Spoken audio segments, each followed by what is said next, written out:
그의 뜻대로 모든 신하를 다스리며 그의 지혜로 장로들을 교훈하게 하였도다. 아멘. 시편 105편 8절부터 22절까지 문문입니다. 천대 언약 말씀을 영원히 기억하셨다. 천대 언약 말씀을 영원히 기억하셨다라고 하는 말씀의 제목입니다. 시편 105편 두 번째 단락인데요. 이 단락의 주제는 8절로 잡았습니다. 8절입니다.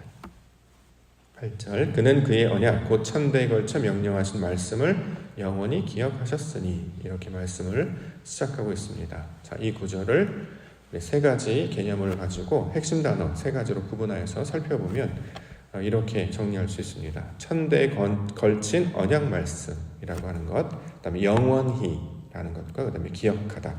자, 이렇게 세 가지 구절과 단어로 구분하여서 내용들을 이해할 수 있을 것입니다. 자, 한 가지씩 잠깐 좀 살펴보면, 기억하다, 우리가 어저께 살펴봤기도 했는데요. 기억하다, 성경에서 말하는 기억하다라는 개념은 새기다의 뜻을 가지고 있었다 말씀드렸습니다. 성전에 글씨를 금강석 철필로 새겨넣는 것입니다. 실제로 성지순례를 가보시게 되면 성전 벽에 이런 신화에 나오는 성전 같은 거 보면 글씨들이 이렇게 새겨져 있는 것을 보시게 될 거예요. 자, 그처럼 철필로 새겨 넣는 것, 이걸 기억하다라고 이제 번역을 하는 것입니다. 마음의 돌판에 하나님의 말씀을 글로 새겨 넣는 것, 이걸 기억하다라고 말한다는 거죠. 자, 그러면 새겨 넣었기 때문에 잊어버릴 수가 없겠죠. 새겨 넣었기 때문에, 그 몸에 새겨 넣었기 때문에 이것은 말씀과 그 육체, 그 몸이 하나가 되는 것을 가리키고 있는 말입니다. 따라서 이 말씀이 글로 새겨져서 그 뜻이 전해지게 되면 성전이 살아있는 모양이 되는 것이죠.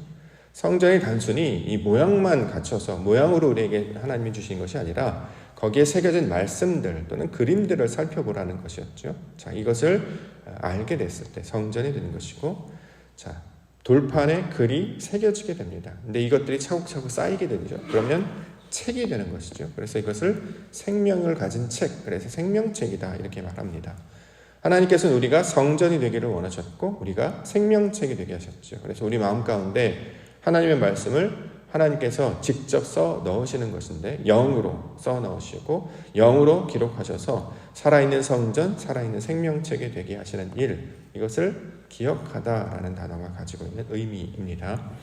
두 번째는 영원히라는 단어, 우리가 지난 주일에도 살펴봤는데, 영원히 부사구처럼 살펴볼 것이 아니라 영원이라는 뜻, 영원으로라는 뜻으로 이해해야 보다 정확한 의미로 이해할 수 있습니다. 자, 영원이라는 개념이 시간과 공간을 초월한다라는 뜻이잖아요. 사람과 사건을 초월한다라는 뜻입니다. 자, 이러한 존재는 하나님밖에 없죠. 그래서 하나님은 영원 그 자체이신 분이십니다. 그래서 하나님을 영원으로 계시는 분, 영원이신 하나님, 이렇게 이제 해석을 해야 보다 정확한 개념이죠. 뭐 영원히, 이건 이제 never ending 또는 forever, 이렇게 everlasting 이런 이제 글자로도 이제 설명을 합니다만, 그런 개념이라기보다 시간과 공간과 사람과 사건을 초월하신 분, 뭐 우리말로 하면 이제 다른 차원이신 분, 뭐 이렇게 말할 수 있겠죠. 1차원, 2차원, 뭐 점, 선, 면, 입체, 그것을 훨씬 더 뛰어넘는 개념. 자, 이것이 영원이라는 개념입니다. 모든 피조물은 이 시간과 공간 안에 갇혀 살고 있죠. 실제로 우리는 육신을 입고 살고 있기 때문에 이 시간과 공간에 영향을 받게 됩니다. 뿐만 아니라 사람하고도 같이 살아야 되고요. 어떤 일, 벌어지는 사건에게도 영향을 받을 수밖에 없는 존재입니다. 자, 그런데 우리를 영원히 사람으로 바꾸신다는 거죠. 비록 육신은 이 시간과 공간 안에 갇혀 있고 사람과 사건에 영향을 받을 수밖에 없지만, 우리의 마음은, 우리의 생각은, 우리의 속사람은 여기를 초월하게 되어서 환경이나 상황이나 사람이나 시간이나 공간에 매이지 아니하고 그 하나님의 영원이신 하나님의 그 놀라우신 그 마음을 두어 살게 되는 것. 자, 이것을 영원이라는 개념으로 설명하고 있습니다. 사방이 우겨쌈을 당합니다. 어디로 피할까요? 하늘이 열려 있죠. 사자굴에 던져졌습니다. 어디로 피할까요? 다니엘은 하늘을 향해 있습니다.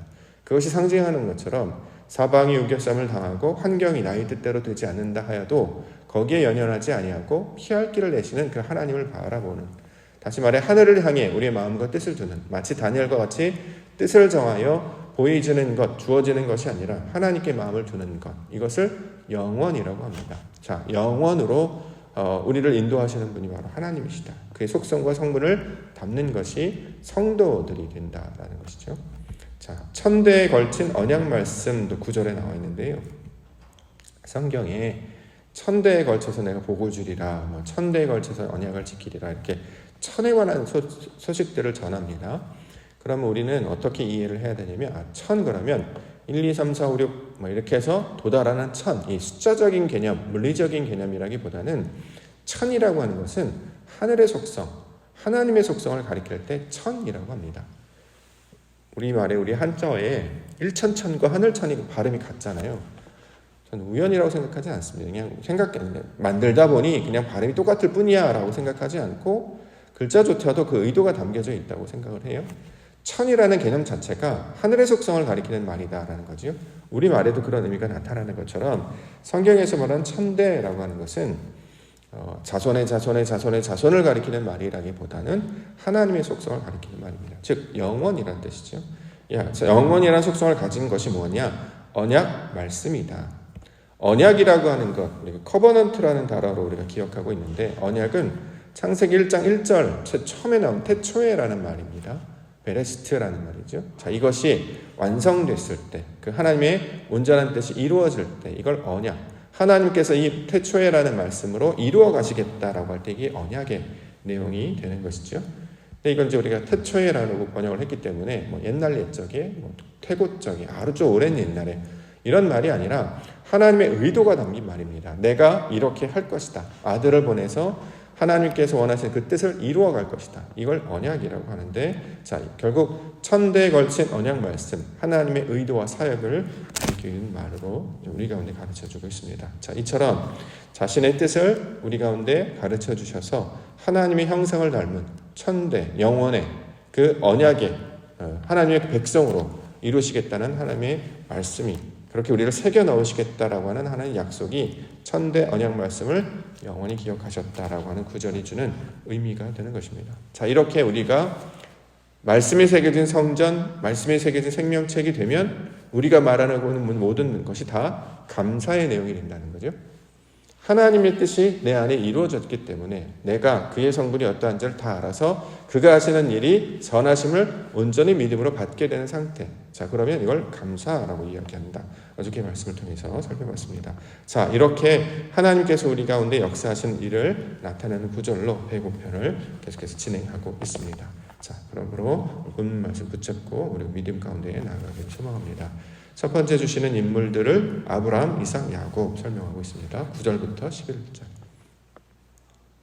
이것은 아브라함과 맺은 언약이고 이삭에게 하신 맹세이며 야곱에게 세우신 율례 곧 이스라엘에게 하신 영원한 언약이라. 이르시기를 내가 가나안 땅을 내게 주어 너희에게 혈당 내 소유가 되게 하리라 하셨도다. 언약의 내용이 무엇인가? 다시 말해 하나님이 하시는 일이 무엇인가를 설명하고 있죠. 아브라함, 이삭, 야곱. 하나님은 모세에게 자신을 소개하실 때 아브라함의 하나님, 이삭의 하나님, 야곱의 하나님이라 이렇게 설명하셨습니다. 그 의도와 뜻은 무엇이냐? 산자의 하나님이다 이렇게 설명한다는 거죠. 산자, 살아있다. 성경에서 살아있다라고 하는 것은 하나님의 속성을 가진 상태를 가리키고 있는 말이잖아요. 말씀을 가지는 것. 이걸 살아있다라고 합니다. 왜냐하면 말씀을 가지고 있는 상태가 돼요. 하나님이 가지고 있는 그 상태가 돼야 호흡이 있는 상태가 되고 생명이 있는 상태가 되기 때문에 자, 이것을 산자 이렇게 이야기하고 있다라는 거죠. 자, 아브라함에게 주셨고 이삭에게 주셨고 야곱에게 하나님께서는 말씀을 주셨고 그 말씀대로 하나님의 뜻을 이루시겠다. 그 말씀의 뜻은 무엇이냐? 가나안 땅을 주겠다라는 말이었죠. 가나안 땅을 준다. 땅 자체 몇 평을 준다라는 것이 아니라 가나안이라고 하는 의도, 가나안이라고 하는 속성의 모양대로 우리의 땅이 바뀌어지게 되는 거예요. 우리가 땅이잖아요. 아담을 통해서 우리가 땅을 경작하는 자인데 그 땅이 어떤 모양으로 되느냐? 가나안이라는 땅의 모양으로 바뀐다는 거죠. 가나안, 하나님의 말씀으로 세워진 땅을 가리키는 말입니다. 다른 말에 이걸 옥토라고 부르기도 하죠. 자, 이것이 너희에게 헐땡된 소유가 되게 하리라. 이전에는 돌밭이었고 길가였고 가시덤불이었습니다. 그런데 하나님 경작하게 하셔서 좋은 땅이 되게 하심으로 말씀을 지키어 30배, 60배, 100배. 자, 하나님의 뜻을 이루는 땅, 그 하나님의 말씀을 가진 하늘의 속성을 가진 땅이 되는 것, 이것을 아브라함과 이삭과 야곱의 이름으로 가르쳐주고 있습니다. 그러므로 이렇게 산자의 하나님을 따르는 하나님의 거룩한 백성이 될 때 우리가 이게 나타난 특징은 말씀과 약속을 가지고 있는 상태가 되는 거죠. 자, 말씀과 약속을 가지고 있습니다. 그러면 말씀과 약속을 가지고 있으면 기대하게 되지 않습니까? 너희는 여기서 기다리라, 머지않아 내가 너에게 영을 선물로 주리라 라고 했으면 약속이 있는 거잖아요. 그가 뭘 하시겠다라고 하는 거잖아요. 그럼 기다리게 되고 기대하게 되고 기도하게 되는 것이죠. 신약에서는 이러한 자들을 가리켜서 뭐라고 하느냐, 산자들을 뭐라고 하느냐, 깨어있는 자다 이렇게 설명을 합니다. 다른 말로는 기름을 준비하고 있는 자다 이렇게 설명하기도 하죠. 신랑이 오게 될 것입니다. 근데 어떻게 될지 모르잖아요. 언제 올지 모르잖아요. 더디 올 수도 있죠. 내 생각으로는 금방 오면 좋겠는데 좀 늦어질 수 있습니다. 그러면 어떻게 돼야 됩니까? 내가 기대한 대로 내가 2시간만 기다릴 거야, 하루만 기다릴 거야, 이게 아니라 그분의 뜻이기 때문에 언제 올지 몰라요. 그럼 우리는 어떻게 해요? 준비해야 되겠죠. 그래서 슬기로운 사람들은 기름을 가지고 준비합니다. 불을 밝혀야 되기 때문이죠. 그래서 성경이 그것을 지혜롭다, 슬기롭다라고 이야기하는 것입니다.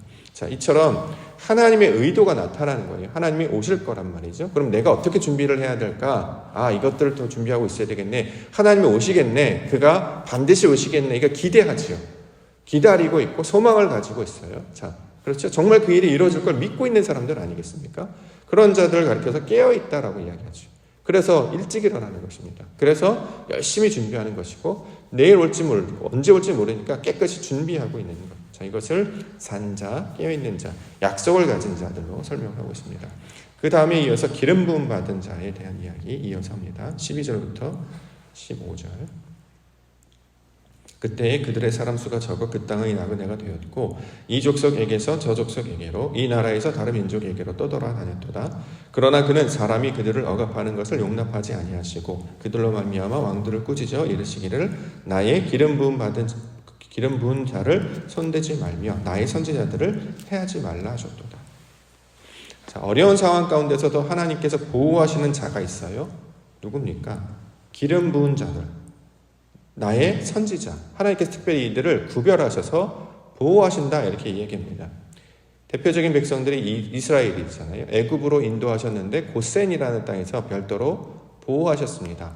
그들은 재앙과 어려움을 당하지 아니하였죠. 왜 그렇습니까?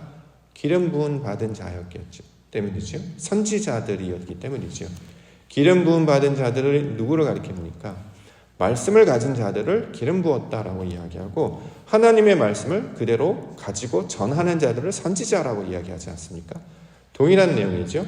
하나님의 말씀의 의도가 무엇인지를 가진 자들, 하나님의 뜻이 어떤 것인지를 아는 자들. 자, 이들을 하나님께서 놀랍게도 세상 가운데 보호하신다. 손대지 말며 해하지 말라 이렇게 이야기하고 있는 것이죠.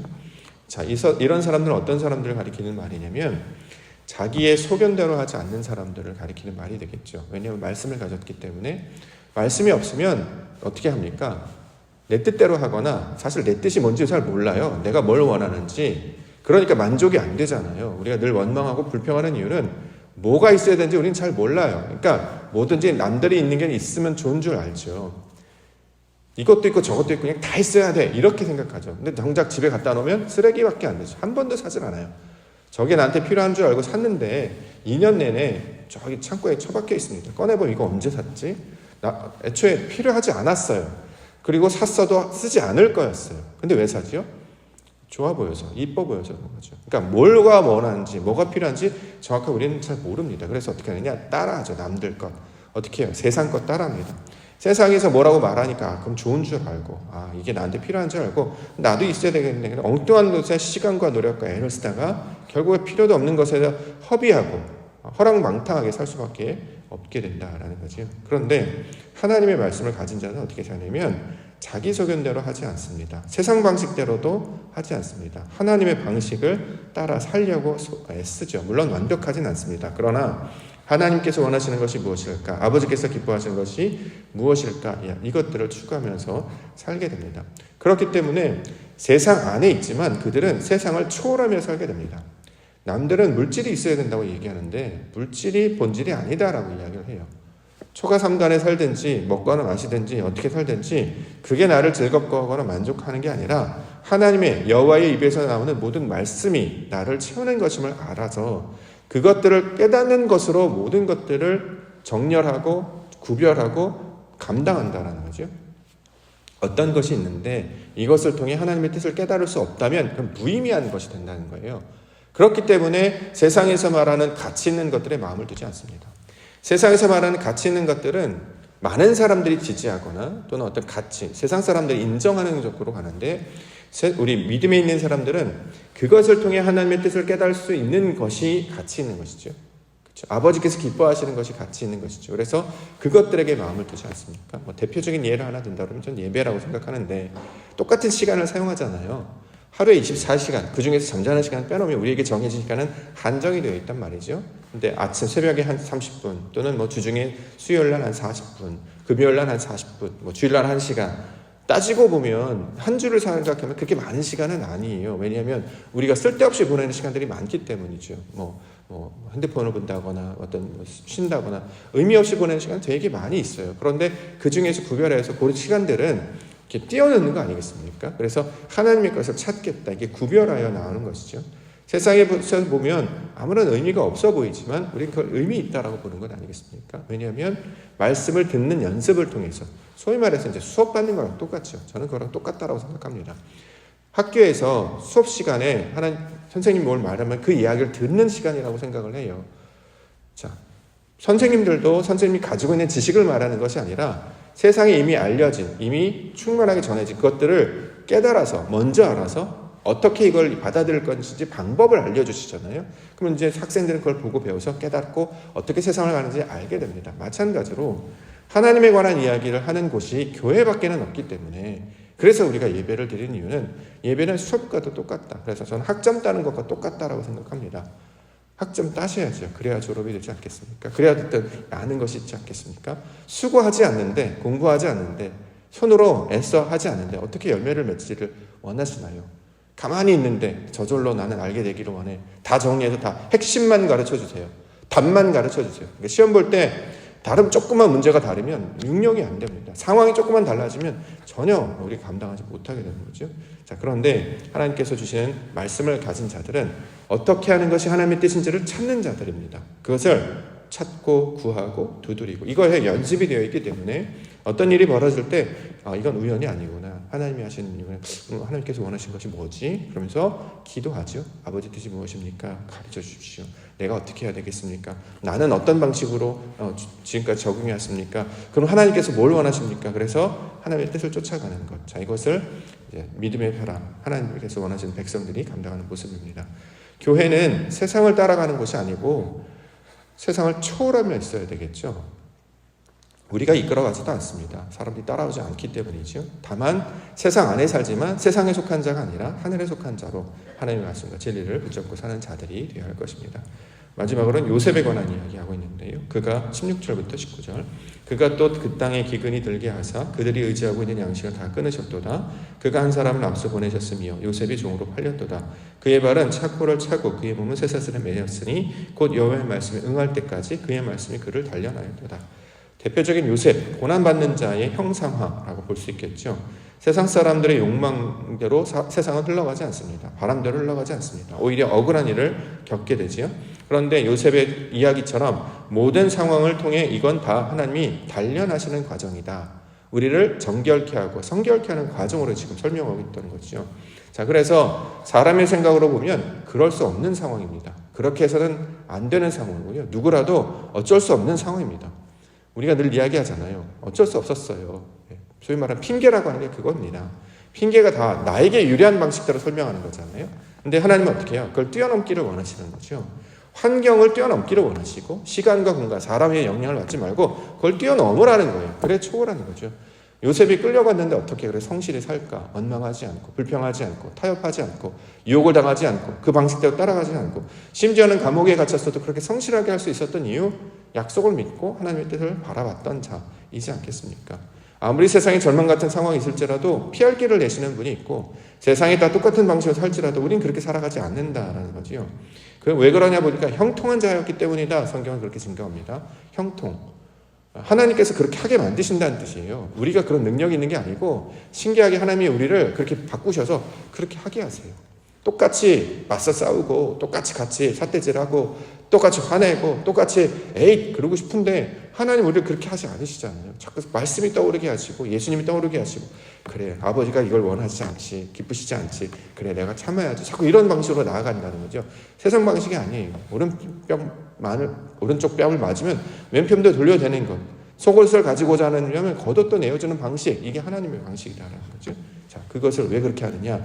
하나님을 아는 자들이기 때문입니다. 자, 그 아는 자들을 구별된 자, 기름 부은 자, 깨어있는 자, 산 자 이렇게 말씀하시고 그 일들을 하나님께서 우리 인생을 통해서 만들어 가신다 설명하고 있습니다.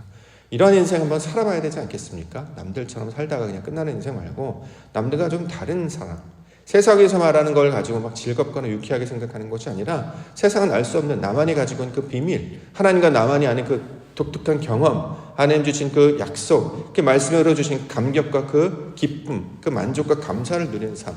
자, 이것들을 우리를 맛보게 하시기 위해서 초대하신 줄 믿습니다. 그 부르심에 아멘으로 응답하여 나오신 줄 믿습니다. 그렇기 때문에 오늘도 하나님의 나라와 뜻을 구할 때 11월 한 달도 그냥 스쳐 흘러갈 수 있는 시간들인데요.